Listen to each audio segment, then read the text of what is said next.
Thank you so much for coming along to this afternoon's seminar, which is looking at academic media engagement on political hot potatoes. This is an initiative of the 3 grand challenges that we have on foot, and I'm delighted that we have each of those grand challenges leads with us, as well as Ben Doherty, who's a journalist from The Guardian.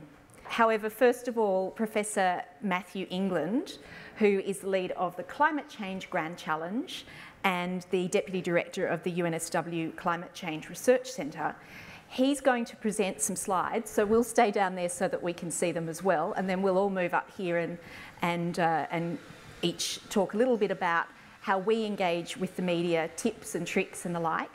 And then we'll open up to a broader Q&A discussion, because I suspect that that's what a lot of you would like to do, and where some of the more interesting or tricky questions might come out.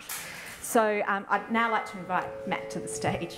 Sorry to bring slides into this, but scientists, you know, I often speak with slides behind me, so I never thought I'd have I don't know if the lighting can be changed a little bit, just to, not that you want to see these people clearly maybe, but this has been I didn't get into this field because of the required media engagement, but it's been a crazy journey. Here are some of my enemies, if I can use that term. They're not really. They're a bunch of people who either don't understand the science, or they've got too many people in vested lobby groups trying to tell them the science is all wrong. But just want to point out, in our field of research, the black solid curve there is publications. They're publications in journals, and the dashed lines are the coverage in the media. So long before the media sees this topic as huge, scientists have been publishing in this area for about 50 years now. First climate model simulations of the future of the planet with greenhouse gases going up were produced in about 1965 or so. But the interest took hold in the 90s. We'd been talking about the problem of greenhouse gases for 20 or 30 years. It really took off in the early 2000s. Kind of the Al Gore effect, I can use that term. If you look at this closely, you can see in 2007 there was a bit of a peak. That was Al Gore's movie, and it really did, I reckon he deserved that Nobel Prize. You know, he did a lot to raise the issue in the public's mind. Despite the scientific evidence being embraced by that metric, I hate the 97% metric, you've all heard of it. The question posed is, do you believe there's an anthropogenic signature in the 20th century record of surface temperature change? That question, it's a bit like the Republic question we had a few years ago. Do you want to have the coin? Anyway, it's a question that 97% of scientists said, yes, we agree. If you ask those scientists, are the emissions of carbon dioxide a problem for the planet, there'd be 100% there. But anyway, despite 97% or 100% in my view of the top metric, media coverage at this point in time, this slide's a bit old, about 7 or 8 years old, I think it's much better today, it used to be 28 to 72%. So a really ridiculous weighing towards denying the science. It's unbelievable that would be the case when the scientific consensus is so good.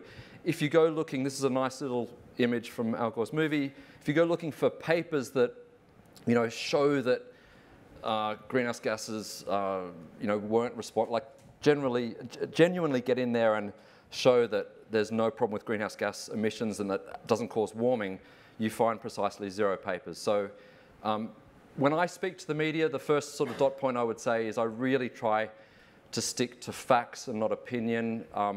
And for us, one of the things I'm often telling my colleagues is, you know, because as scientists we work in the sphere of uncertainty, we're often thinking about what we don't know, because that's what we're paid to do, right? We're not paid to mull over the facts that have been established for a couple of hundred years. But when you go to the media, if you get to the media and you start talking about all of the uncertainties, then the messaging gets very diluted. And so for me, you know, the fact that greenhouse gases trap heat and that human activity has increased greenhouse gases in the atmosphere, these are such basic facts and yet poorly understood facts that when fronting the media, it is very good if you can stick to facts and not opinion. Although in this post-fact era, I don't know whether this holds the same credence. And even you can go down further, there's no credible explanation for observed warming except for greenhouse gases. That's a fact. And there's no, and the last one I like as well, if we continue with business as usual, climate change will accelerate, it will be costly, and it will be dangerous. I think that's a very simple fact, and so the corollary of that is we must do something about our emissions. Jane's going to warn me when I have 2 minutes to go. It's a bit of a race because there's lots here. Okay, so as a climate scientist, for a while there were relatively few of us who were able to speak to the press. I say that because our colleagues at CSIRO and the Bureau of Meteorology were more or less muzzled from going to the press. They had to go through loophole, approvals that took 4 days, and by then the media cycle is well past. And as a university academic, it's been really nice just to be able to speak to the media without fear of any repercussions. There are repercussions, I'll get to those in a second, but freedom of speech is a wonderful thing for academia, and hopefully everybody in the room here enjoys that. And so you could step away and say, I don't want to go to the media, because if you go through these dot points, fears of misrepresentation, it does take time. I've lost whole weeks of work just on a single media issue because it's gone ballistic, and there's been follow-up press, and the conservative press go against the science, and then you need to battle that. And so lost a lot of time on this. It's not, in a way you can say it's not your job. That's published in the peer-reviewed journals. Why put yourself out there? Just hide away as a scientist and stick to doing the science in the peer-reviewed journals. But that's really short-sighted an approach. It's understandable, actually, because it is nice to hide away when the media is brutal. But we are funded by taxpayer funds to do research, and we generally, everybody in this room, are probably working in areas where you find things that are important to society. And if you keep those findings away from society, I think you're doing a disservice to the public, because you're actually hiding that public-funded research away from the public's conscience, if you like. And there are benefits too. If you forget about being a good citizen, if you don't care about that, there are also wonderful benefits to getting your field of research, whether it's science or another area, out into the field. And it can lead to new things, surprisingly new things. Sometimes collaborations you didn't know were out there. People will approach you who saw an article about something that you've worked on or whatever it is. I've been amazed at how many things have come from media engagement that I didn't expect. I've even written ARC proposals that have come from a narrative that was established in a media setting, and that can lead to proposals. So, Jane, do I have, I'm very mindful of not going over time. 3 or 4 minutes, okay. So facing the media, I don't want to make this a media primer, but the one thing I learned over the years is to prepare a message. I really failed catastrophically when I went to media interviews without a clear message. You bumble around a lot more without a message. Often you're told have 3 facts you want to get across or 3 messages. Stick to what you know. Actually, I'd go beyond the area of expertise. It's also what you know well enough. If you've got colleagues working with you who tell you something and you know to trust them, do present that. Don't just stick to this narrow field that you own yourself. And sometimes the message is difficult to convey. For us, we have seasons. This is a travesty for climate change communication. The mere fact we have winter, kills us, because everybody gets to winter and they go, bring on climate change. And for us, the biggest one is these vested interest lobby groups that have mobilized a machinery that we can't keep up with. There's a PR campaign to have carbon emitted until the last fossil fuel kilogram is burnt, and we find it incredibly hard to battle those well-funded lobby groups. Do avoid debates. I got into about 5 of them. Ian Plimer was my adversary in about 3 of them. They just don't work.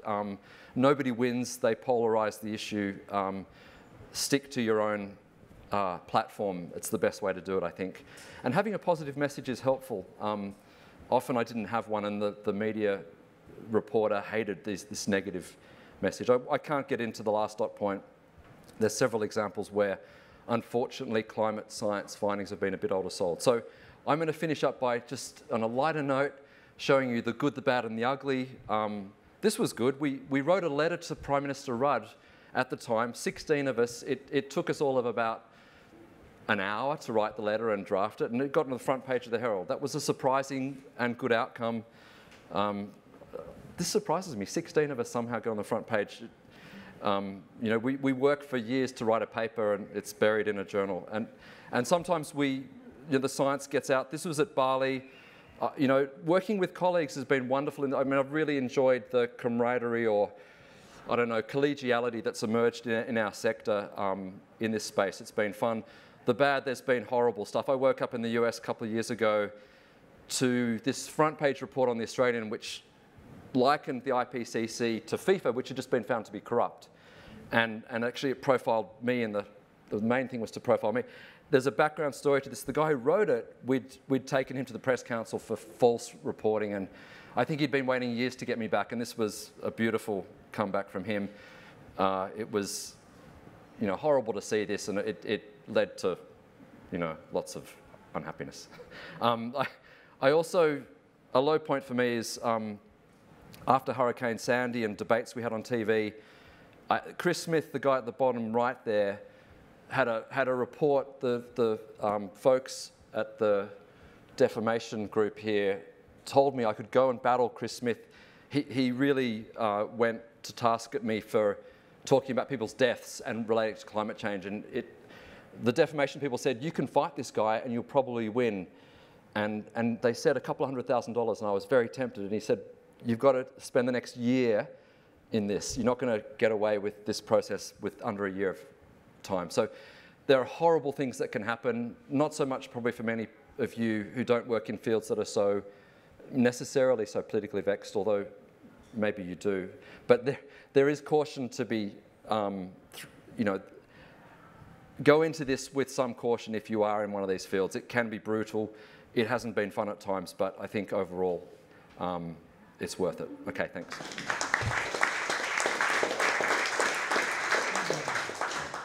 Matt, thanks very much for that. That's an excellent start, I think, and springboard for the rest of us.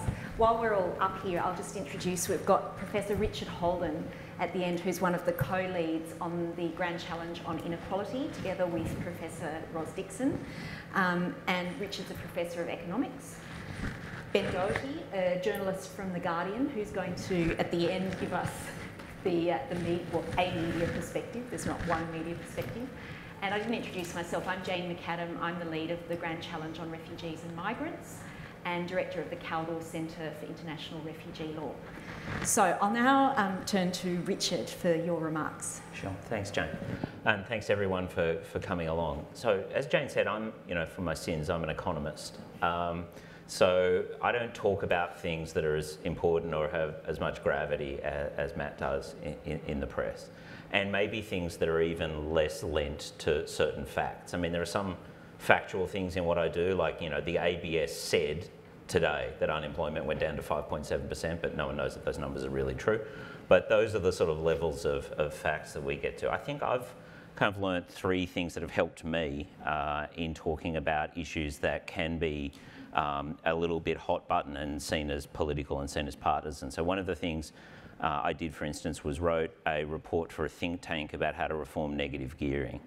And one side of politics quite liked that, and another side of politics really didn't like that very much. So my first thing is to say, if you're going to get into these issues, I think it's great to, I encourage you to, but learn to have a bit of a thick skin about it if you possibly can. So when I got a call from a journalist at a major newspaper that said, the Treasurer's got 4 people in his office going through your report line by line trying to find mistakes, and they want to know about this number, and I'm in a taxi at this point without a report in front of me that I'd written 3 months before. There's this number, 25.6%, and they want to know whether Treasury leaked that to you because you couldn't possibly have known that number ahead of time.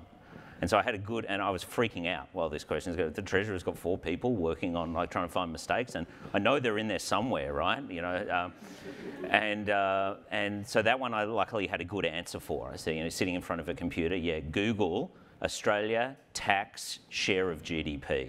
What's the first thing that comes up? And he says, this thing. I say, that's the source for it. So no, I didn't talk to anyone at Treasury. So I was lucky that they didn't turn anything up. But that nervous moment sort of made me think, well, one of these days, one of these people with a hit squad is going to find me out, and I better be prepared for that.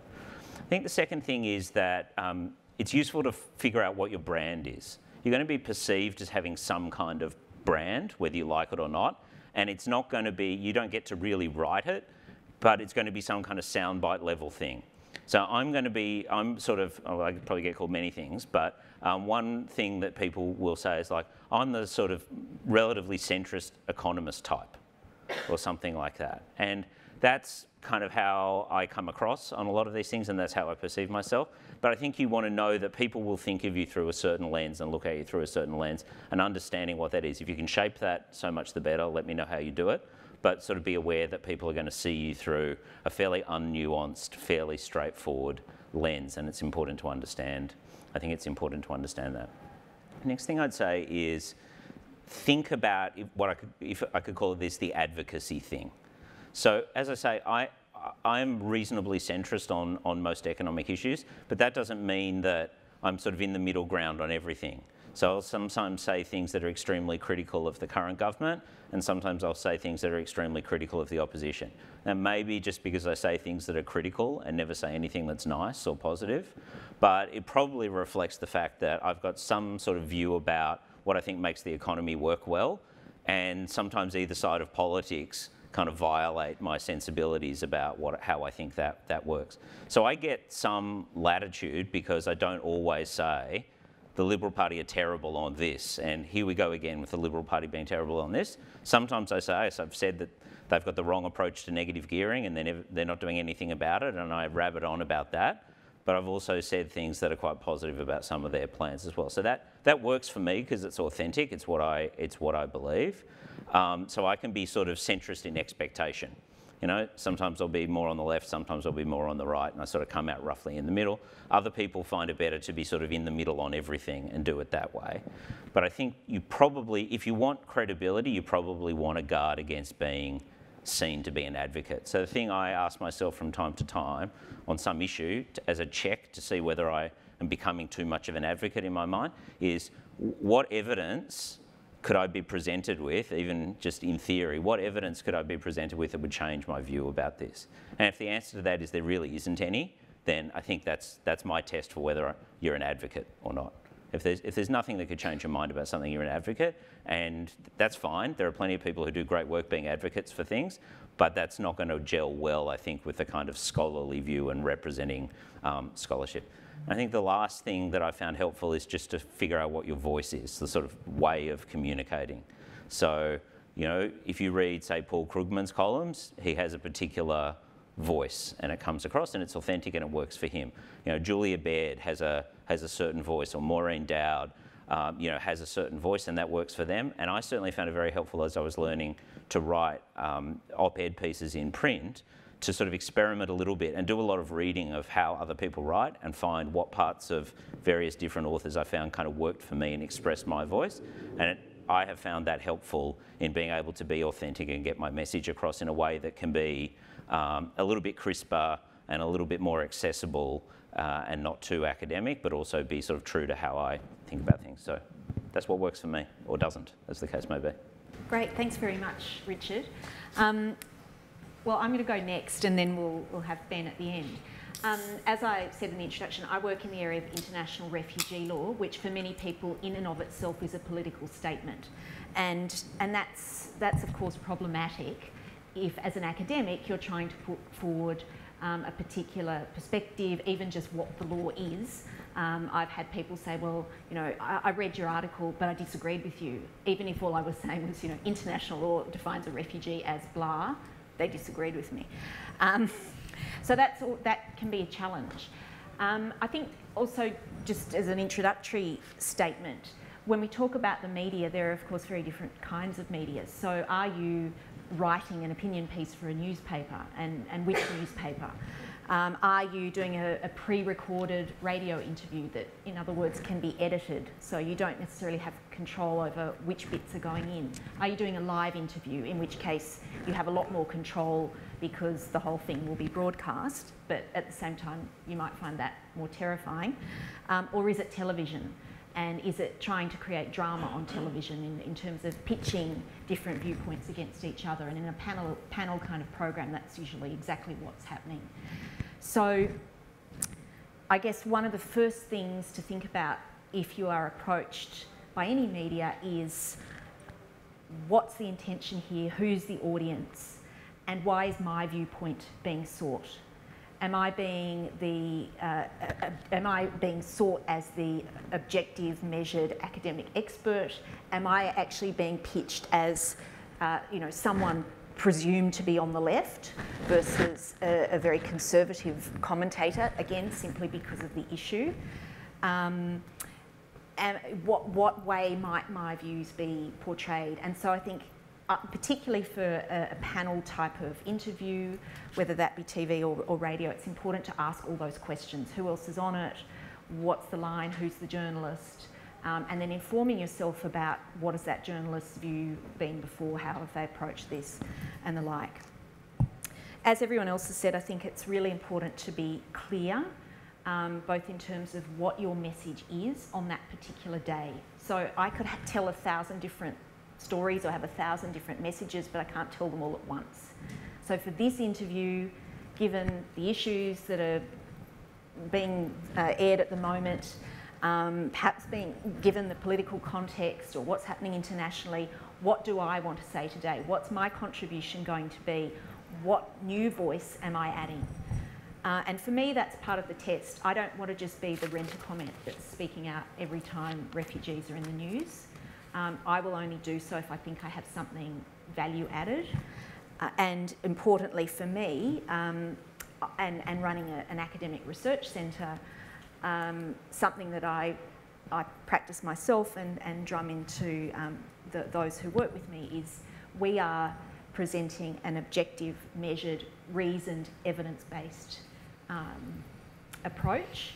So we don't use highly emotive language or be drawn into a particular adversarial perspective.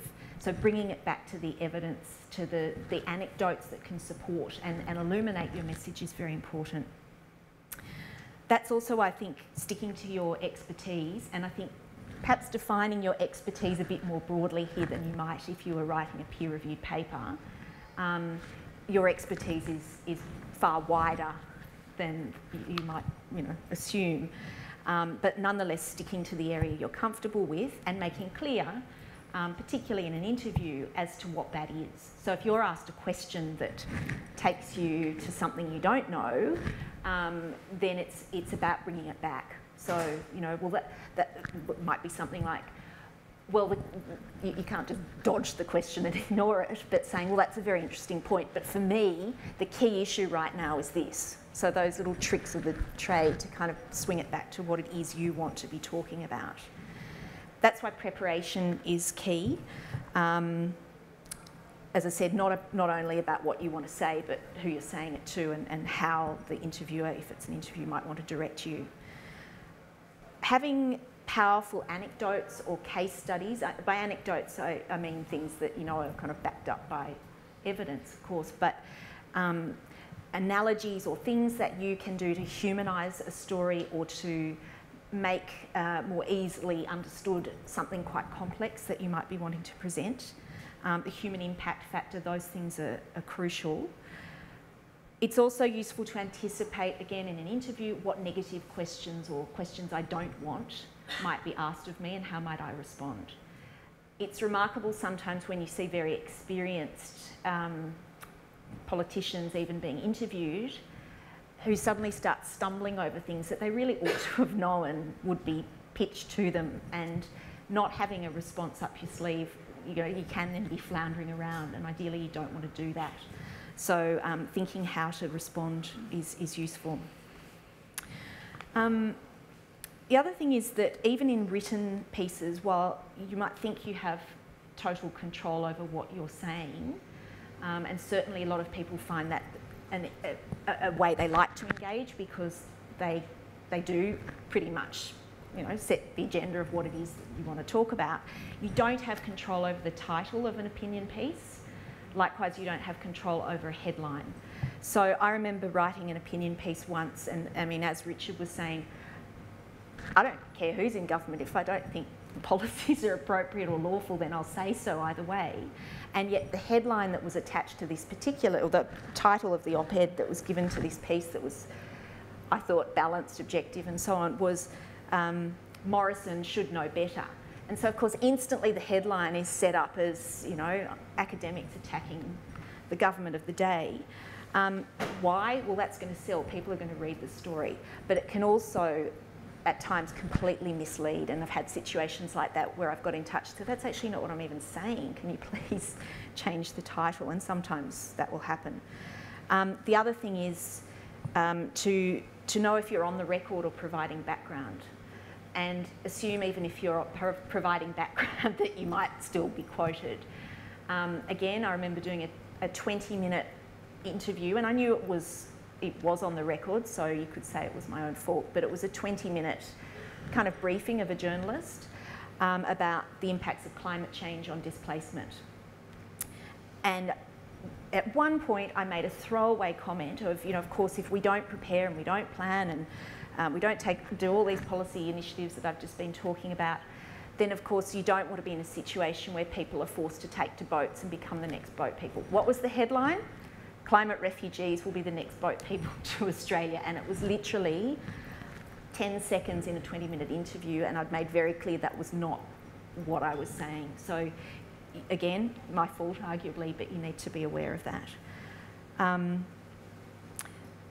I think the final thing is really just to try and not be drawn in by the politics, to flag your messages, to keep bringing them back, whether that be in written form or in oral form, and recognise, as Matt said, that I think this is a part of bringing the academic research to the broader public.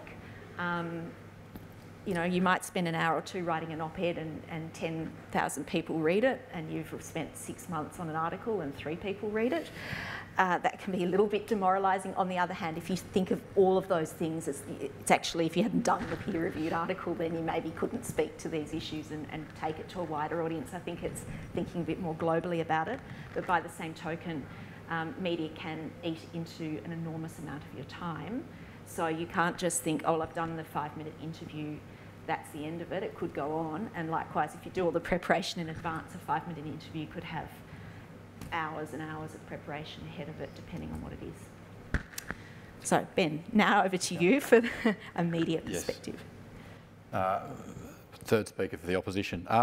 Thank you. Yes, my name is Ben Doherty. I'm from The Guardian. Thanks for the invitation tonight. It's sort of room full of professors. It's the most intimidating viva voce of all time.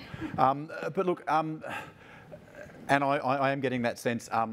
Look, the politicisation of academia and of science in particular, I think, is a hugely current issue, and I think it's really important that we sit and talk about it. And to sit here with an economist, a climate change scientist, and someone in refugee law, we've kind of got, you know, the axis of evil, I suppose, the holy trinity of you know, controversial and highly politicised issues. I would argue that the kind of the relationship between journalism and academia has really never been more important. You know, we live in this post-truth world of alternative facts, and often what a journalist is looking for when they're going to an academic for comment, or they're reporting on an academic paper, is looking for that voice of authority that sits above the political infighting. And I would argue it's terribly important for academics to realise where they kind of sit and the way academics are viewed in the journalistic landscape is, we've got the politicians who are going to, you know, abuse each other with the vituperation and the ad hominem arguments. Academics wading into that, one, the politicians are better at it than you guys and will tear you to pieces, but also that's not what you're there for. You know, you've been sought out for your professional opinion, your expertise, and the fact that you're seen as being independent of that, you know, of the debate. Having said that, journalism and academia can be a sort of awkward fit, and I think everyone here on the panel has sensed that academia is often about, you know, slow and steady and methodical, objective research, and journalism, and often and too often, I might argue, can often be reactive, can often be emotive, and can often be, you know, grabbing for the sensationalist headline, as in the anecdote that Jane presented, rather than kind of observing the broader argument. A couple of broad points. The journalistic landscape is subject to a lot of the same pressures as academia is experiencing, so smaller budgets, fewer and fewer people, fewer and fewer resources, more and more being asked of fewer and fewer people. You know, I imagine that sounds very familiar to a lot of people in this room, but often now when you're speaking with a journalist, you won't be speaking to a specialist rounds person. I'm a former foreign correspondent. I write now about immigration, particularly looking at issues of asylum and refugees, but I can count on one hand the number of journalists in this country, in this entire country, who write exclusively about matters of immigration. Often you will get a very junior reporter. Often you might be speaking to someone who's not written about your area of expertise ever before, who needs to be explained what the IPCC is. You've almost got to go back to first principles a lot of times because you're bringing someone up to speed. Now that's a highly valued and a very necessary journalistic skill, to be able to take a complex and nuanced issue, one that might have a great deal of historical and legal and scientific background, to be able to sort of condense that into, a 40-word lead on a story, or a 140-word headline if you're writing for the Daily Mail. But that idea of being able to distill the most prominent, most newsworthy, most arresting fact is a kind of fundamental part of journalism, and I appreciate that can be a frustration for academics, that the nuance and complexity of issues can be lost amongst that absolutism. But that is, I would argue, the sort of nature of the beast in a lot of ways. Journalism, first draft of history sort of thing. What we're trying to say is, for tomorrow's paper or for the website this afternoon or for tonight's bulletin, we're saying, this is what's happened, this is important, and this is why you need to know about this. And we might have 400 words, we might have a minute 30, we might have 30 seconds to be able to explain what is a very complex issue. So journalism, by its very nature, is often an exercise in reduction, and I appreciate that can be very, very frustrating for academics. But again, I would just go to kind of an awareness and a consciousness, I suppose, of why you're being sought out for comment by journalists, and that is, one, you know what you're talking about, or you should. And I would argue, and this is a point that's been made by people up here, that if you don't know what you're talking about, or this is not your area, I think you should feel very free, that you don't feel compelled to comment. Oh, the journalist on the phone, I better say something. Say, look, this is not my area. Perhaps you should speak to X down the corridor or at another institution, or, don't feel compelled to speak about something that you don't feel is your area. The other reason you're being sought out is you're articulate. Most of the time, and the idea is that you're able to express yourself, you're able to condense complex ideas and express them succinctly. And again, I would urge that being concise is a real skill. I would argue that if you know you're doing an interview, a couple of keywords, a key phrase that you want to use that can work for what we call a grab or a soundbite that works for the journalistic length of space and time that we've got. And the third element is you're seen as independent, and I think your tone is so important, that you're not seen to be sort of part of the political debate, that you sit above it and you're an objective voice. I would appreciate, and I think it was you, Matthew, who made the point about, or might have been you, Jane, about commenting on everything, and I think there is a risk sometimes of becoming sort of overexposed, particularly if you're being sought out to be the kind of counterweight to a conservative commentator and you're seen it, and all of a sudden you're the kind of left wing or the right wing, depending on where you sit, the sort of rent a quote, that I think is not particularly helpful for journalists. It sort of gets us out of a tight spot because we've got a voice on the other side, but in terms of promoting an argument and prosecuting an argument, I don't think it's particularly helpful. And look, I've just been writing notes that have gone here. The other thing I've written is about hard questions. The interrogative, the difficult question is not because I hope it's not because we're nasty people and we're trying to trip people up and trying to make life difficult. It is part of the job. It's what we need to do to sort of explore within the parameters that we have as fully as possible an argument as possible. We need to put the counterfactual. We need to challenge what we're being told. So don't take it personally, unless it obviously is personal, like that op-ed, which was way out of line. But yeah, generally journalists are committed to their jobs. They're trying to do the best job they can do in often difficult and sort of straitened circumstances. So it's rare. I would like to think it's rare that people have got access to grind and those sorts of things. I was kind of thinking there's sort of two scenarios that academics will face: is one being rung by a journalist, and two is the other one getting, having done a piece of research and seeking to put it out there. Do you want me to speak to those, or should we go to questions and we can address those? Okay, look, very quickly, you get a phone call from a journalist asking you to comment on an issue. There's an issue happening. Budget comes down. Is the bank levy a good idea? Is that you don't need to talk straight away.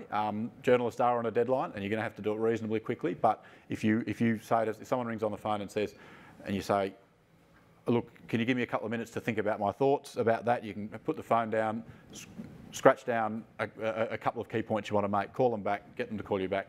You can do the interview that way. For print, increasingly, this can work because of the speed of email communication. If it's easier for you, if you're worried about being misquoted perhaps, it's a journalist you haven't dealt with before, you can ask for questions in writing and you can respond in writing. That obviously takes a little bit more time, but it gives you, again, a chance to think about what you want to say and to express it in a kind of fuller way, because as you'll no doubt be aware, if you ever tried to transcribe an interview, people never speak in full sentences and there's full of ums and ahs and those sorts of things, and I'm as guilty as anyone of that. I will often, if I've done an interview on the phone and I've taken notes, I'll often say, look, can I just check the quotes I intend to use with you? And I will often send back saying, this is, is this an accurate reflection of what you told me? Is that, I will never, and please don't ever ask me to do this if I ever interview you, send you the article I'm going to publish. Don't ask a journalist, please can I look at what you're about to publish, because I will say no. But I'm happy to check quotes to make sure that they're an accurate reflection. Now often, journalists might not have time for that if they're on a very tight deadline, but that is something that isn't. I think can be helpful to make sure that things are an accurate reflection. Obviously, with radio, they need your voice, so you're going to have to find a phone line. With TV, you're going to have a bit more time because they've got to get a camera crew to you, so you can kind of collect your thoughts that way. And again, with print.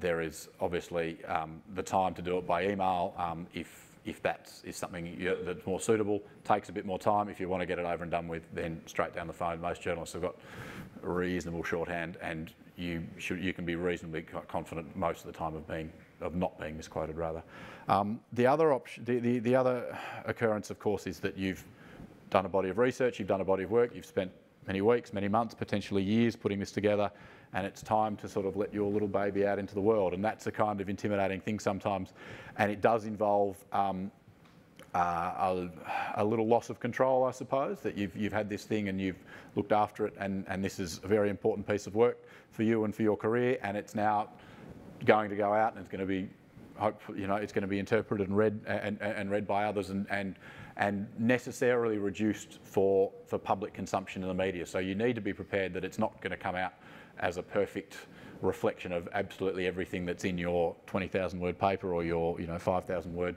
report. Ways to find media coverage. Look, the media is a strange beast and a hard thing to control, and even people in the middle of it find it hard to know which way things are going to go. There is a certain bloke living in a certain White House in Pennsylvania Avenue who has just corrupted the media cycle entirely.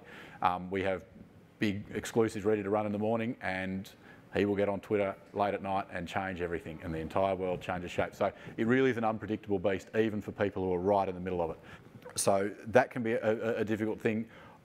I think it's really important, and I think from both sides of this equation, academics and journalists, I appreciate I'm going over time, I will wrap up here, can do a lot to sort of build relationships before there's a story to talk about. Seek out journalists who write about your area. We love coffee as a rule, sit down, have coffee with us, talk about the issues, things you've got coming down the pipe, things they've got coming down the pipe. Establish a bit of a conversation, invite them to the events that happen. I mean, there's so much knowledge that exists in universities, and so often they remain within the walls. I think establishing those relationships so that they exist when there's an issue that comes up or there's a paper that you're putting out, puts you on a very firm footing to be able to get on the phone to someone or an email saying, look, we've got this coming down, we thought this is in your area, we thought this would be interesting. And there are ways around timing, embargoes, all those sorts of things. I can go into much more detail. I realise I'm pressing up against my time, so we can talk further about that. Thanks so much, Ben. And actually I should just say, of course, the UNSW Media Office is there to try and assist you to get research out there. They'd love to help promote your research. know when you want to speak on an issue. So part of that is liaising with them. And also they can provide media training too, which is very useful if you haven't already done that. So we've now got time for questions, and I believe we've got, yes, some roving mics. Thank you, that was very interesting. I'm Tomlinson from psychology. This is an oversimplification, but I divide Australian media into two camps. There's the sort of Daily Telly, Sunrise camp, and then there's the Sydney Morning Herald and the ABC, SBS, and that sort of thing. And I've talked to both of them, and I enjoy talking to SBS, ABC, that sort of camp. I think they're very good, they're very accurate. But the other camp, they're the ones who write these inflammatory headlines. They want you to say inflammatory things. I study violence. One time I got a journalist calling me and saying, given a gun, who would Australians shoot first? Exactly, right? So how do you answer that? But I was just wondering if you have any tips on dealing with the Daily Telly, these sorts of guys, so that you don't get screwed over where they misquote you and that sort of thing. I think what Ben said, just quickly, my worst experience on print media has been with Graham Lloyd at The Australian, who forever misquoted me when I had a conversation with him on phone. He was brilliant at actually twisting the conversation and actually even getting me to say things that were not part of what I'd planned to say. So for him, going to Ben's solution of actually emailed questions and responding by email was really good. For the TV and radio, it's different again, but I found the production teams behind those groups. Alan Jones's team at 2GB are very left-wing. You would not believe it. They had me come into the studio and they apologised for his views. They said, we get the science. They said, we're trying to convince him that this is valid. So those production teams sometimes are a way in, but I find them fun, actually. I like going on Sunrise and places. Sort of, I don't know why it's perverse interest to engage with some of them. They're not as bad sometimes as they may seem. And it can be a pretty, yeah, I get that message that if you're talking to the ABC or the Guardian or the Herald, you might be kind of preaching to the choir a little bit. And it is important to sort of reach out and speak to others. But it is a really scary thing when they get you in their sights. The instance that's very current at the moment is Yasmin and the Oz, and they will just not let go. And it's appalling journalism. It really is, and it makes me kind of cringe for the whole profession, because it's just so brutal, and it's so completely unjustified. Of course, people should be held to account for their public statements, but this kind of, we're going to go you and we're not going to let go until we've got you sort of thing. First it was Gillian, now it's Yasmin. Who's going to be next? I think that's a really dangerous trend in Australian journalism, and it's not unique to Australia.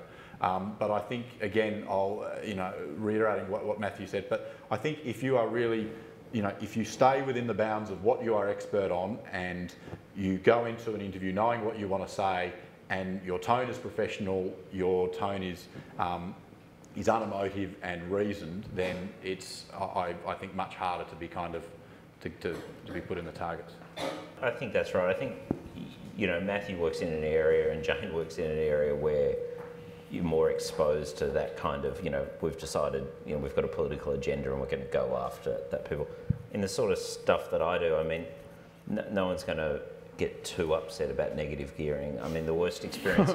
So the worst experiences I've had are from readers and the public, not from journalists themselves. So I wrote a report about taxi plate compensation. The media were completely fine on both sides of politics, but I never checked the messages on my work phone, and I came in one day and had like 140 messages, and 138 of them, I wouldn't play in front of my children, to say the least. So, there's always someone out there to offend, I suppose. Audience engagement. But look, that's another thing. Look, the sort of democratisation of media has meant that it's much more of a two-way conversation now, and you'll notice on lots of articles we have below the line, people come in and comment and that sort of stuff. On an op-ed you might write and those things. Sadly, the tone is not what you might hope below the line. Like, they can be a pretty brutal place, and there's some fairly frank self-assessments going on there. So be prepared for that. Sadly, a lot of those comments on the Guardian are always moderated. On other places, not always, but they can still be pretty nasty places to exist. So be prepared for that. Yeah, and I guess the final point I'd add to that is, again, if it's a number of you being interviewed or pitched against each other, check who it is and why and what the angle is. I haven't done a lot of commercial radio or television, and when I have, it's been with reassurances from the production team that we're not trying to catch you out on something. And in fact, one that I did, I practically fell off my chair at the end when the interviewer said, well, we'd just like to congratulate you on the excellent work you're doing on this issue and thank you so much. Hang on, what channel? So that was a fill-in presenter, mind you, but there can be surprises, but I guess you can't control what, if there are tweets coming up or headlines, you have no say over it. So it's really being as measured, objective and unemotional as you can be. Thank you, everyone. So Richard sort of touched on what my first question was, which is, how do you deal with backlash or reception to your media appearances, right? Because we've been talking a lot about how do you engage with media outlets, but what do you do with what happens afterwards? And I don't know if you want to do a bit of story sharing on some of your worst experiences in terms of backlash. And I forgot the second question, so let's go with that. Look, I would make the point that the backlash isn't necessarily all bad. I mean, we live in a democracy. People are allowed to disagree, and robust conversation and debate is kind of the fundament of that. So I would argue it's a very healthy thing to have. I would agree entirely that sometimes the tone of what goes on in comments and that sort of backlash is pretty awful. I've had just this week we've had a series of splashes around Manus Island, and I get up every morning and there is a stream of emails that I just bang, bang, bang, delete, because you can, you read the start of the top line and it's just personal abuse. I don't know how you can make people behave, but it's unfortunately part of the landscape. Yeah, I mean, I'd say don't. So for a long time, I used to read the comments and then I stopped. And so, if you write for the conversation or you're interviewed for the conversation, make sure your profile has the don't email me when I get a comment thing on it. At least that, at some point I realised, I sort of wanted to persuade people and I wanted to comment back. So no, I can convince them and just But sometimes somebody might write something in the conversation. It's a good example where they're really supporting, that they've got they're actually just somebody on the street, but they actually put an argument forward that's very good, and they're supporting what you've written. And I think sometimes I've gone in there and tried to engage with those people because they're fighting the good fight, if I can use that term. But I agree, I do tend to delete messages and emails and things like that, except when you've suddenly got somebody who's high profile. You hear from somebody who's in the office of a parliamentarian who's trying to understand the issue, and obviously for those people, even if it's a bit vitriolic from the person they're representing, you can get somewhere by engaging with them.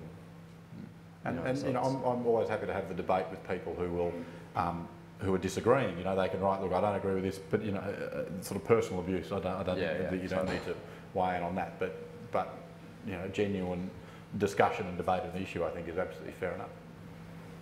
Yeah, I mean, I would agree, and I would say that, of course, we all know about trolling that happens.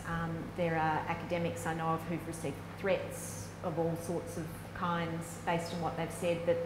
But they're people who are going to do that to whoever is commenting. Unfortunately, it hasn't gone anywhere. But I think that, I don't read comments anymore either. On Twitter, you can block people if they're becoming a menace, and I think it's par for the course in a way. It shouldn't be, but I think unfortunately there will be people who seem to just sit there literally looking for stuff where they can put negative comments on and personal attacks. It's mostly for Ben, but also your experiences, because Ben talked about figuring out the person you want to contact or you want to have a relationship with and buy them coffee. That's fair enough when you're doing, economics or science and environment or immigration, but a lot of academics are doing less mainstream attention kind of fields. So, and as you were saying yourself, right, it's not that often anymore that a journalist is going to have around. So how do you figure out who that person is to make a connection with? Yeah, look, that's a really hard one, and I would say sort of watching and and reading the media as I'm sure you all do, you will find a name crops up, a few times. It might not be their only round, but it's something they know a bit about and write about. If you don't know who to go to or who might be interested in a paper or a piece of research you've got, I would say go to the UNSW media office or your institution's media office. They will have contacts and ways in. If you know journalists whose field it's not, you ring them up and you say, I've got this paper, I know this is not your area, but is there someone who does write about this or who might be interested in this? It can be tricky, if your area of research is particularly esoteric, and as you say, fewer and fewer rounds people around, it can be hard to find the right person. If I could just add to that though, that often it's a case of finding a media hook. So it could be that you're working on something that, if you can just find that current news story as the way in, that might be the point that gets you over the line, whereas to just say, I'm writing this fascinating paper, if you can find that link for the journalist, that can be helpful. I find invariably that somebody else, we've got a media person at our centre because it's such a media intensive topic, and Alvin invariably finds a hook for us that we don't see. We go with a piece of work and we think this is the main story, and he finds something buried further down, and he's always right actually. He sort of knows a lot more about what will catch somebody else's attention, which is, I mean, you're not attention seeking, but it's nice when these things get released that you get some media coverage, and he's really good at finding what the media would find interesting. Hi, I've got a question and a comment. I'm a former journalist and I now work with academics, getting them to engage with the media. So I think, there's some really good stuff that's come out today, really interesting points. I think for a lot of academics, it's really important to work out what media, what channel, what form of media you want to work with. Now, Richard does a lot of writing, he also tweets, there are a lot of, you have to find out what suits you and what people you like to work with. And I think there's not an obligation on every academic to do media. There is an obligation for them to publicly engage in some way. And whether it's in a forum like this or whether it's through the media, I think it's a really important thing that you socialise the research you do. My question actually is a related topic, but I'd be interested to know how you feel about providing platforms in universities for what may be seen as alternative facts or things that go against the prevailing wisdom. So you might have Lord Monckton coming to UWA, as he did 6 or 7 years ago, or Anne Coulter, I think, at Berkeley. Do you think universities have a role in providing a platform for those sort of discussions? Yeah, it's a tricky one. Sort of freedom of speech makes me think, yes, let them speak somewhere. In a way, as an employee here, when the climate, I remember when the UWA issue actually danced around, and actually, who was the fellow from Denmark, this Danish denialer, I forget his name. It's good I forget his name. Anyway, universities were, I think the government pressured somebody to make an appointment for him, and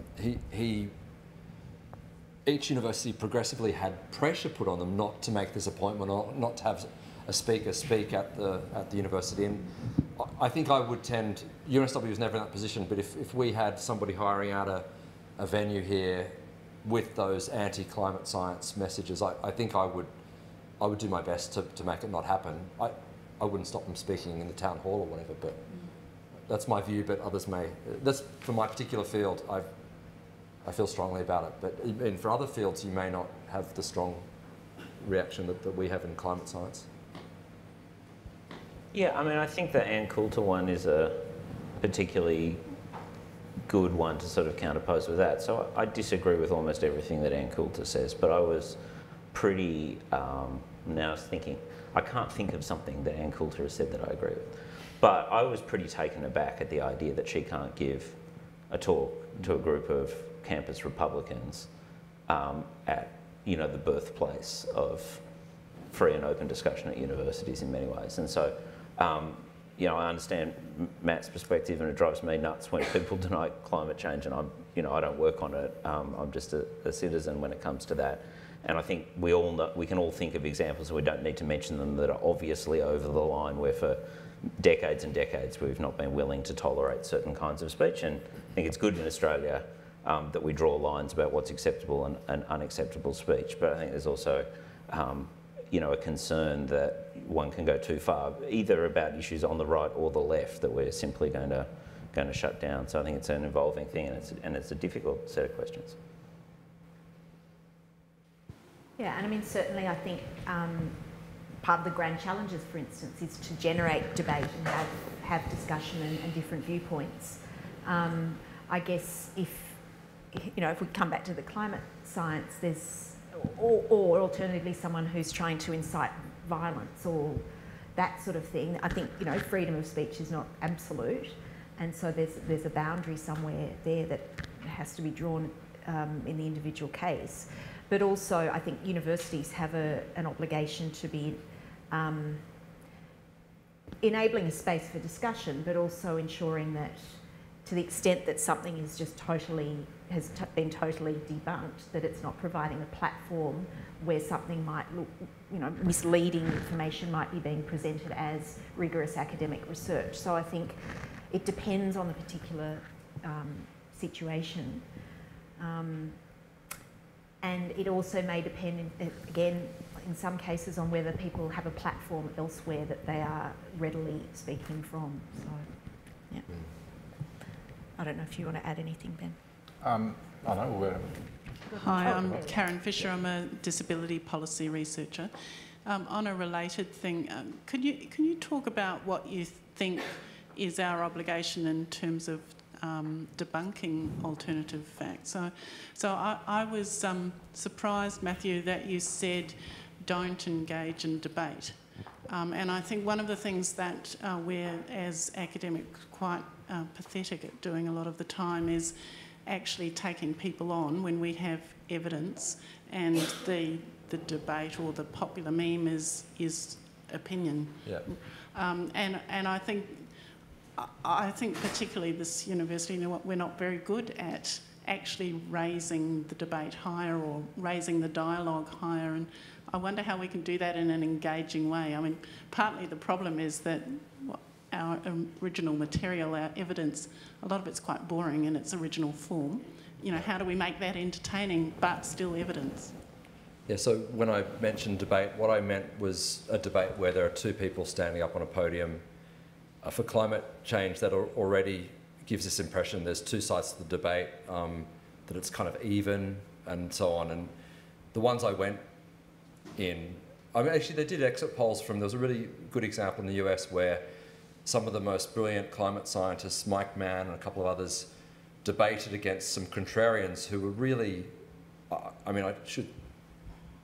judging their careers harshly, they were really failed scientists. They were people who really didn't make it, they barely published a paper, but they had a PhD in something that sounded like it was like climate. And but they were brilliant orators.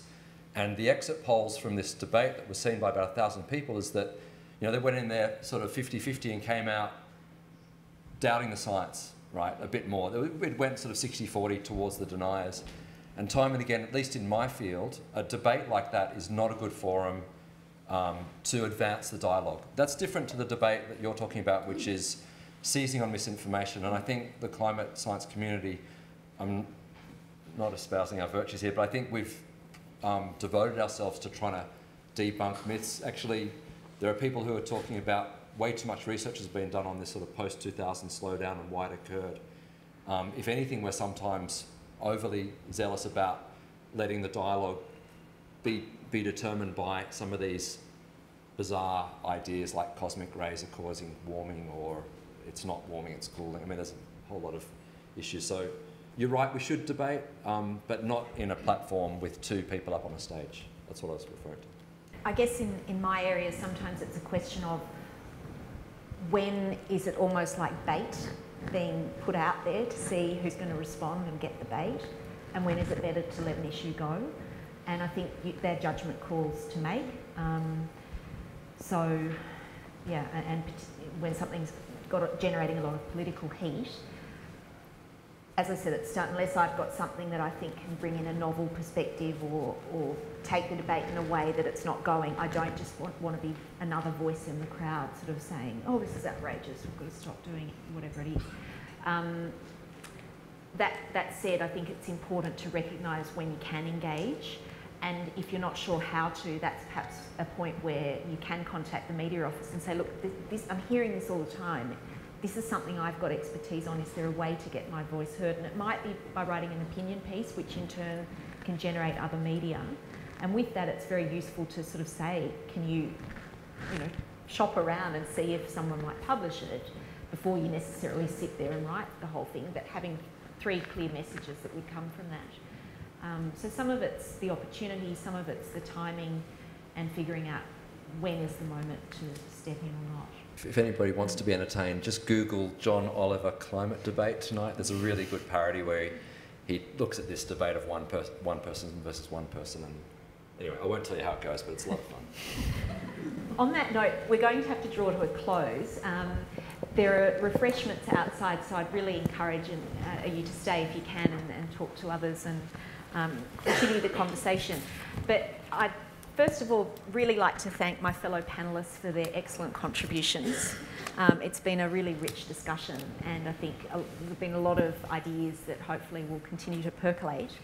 I'd like to thank all of you for coming along and showing your interest and engaging in the discussion, and also to the team behind the scenes that have put everything together and done all the AV and got the refreshments there for us. So thank you very much. And I was just going to say before we conclude, if you're not already on the Grand Challenges email list, do sign up, because we do events every fortnight here for the different Grand Challenges, but we also are planning to do a number of other events like this, whether they be on media engagement, policy engagement, and the like, and we hope to see you at those.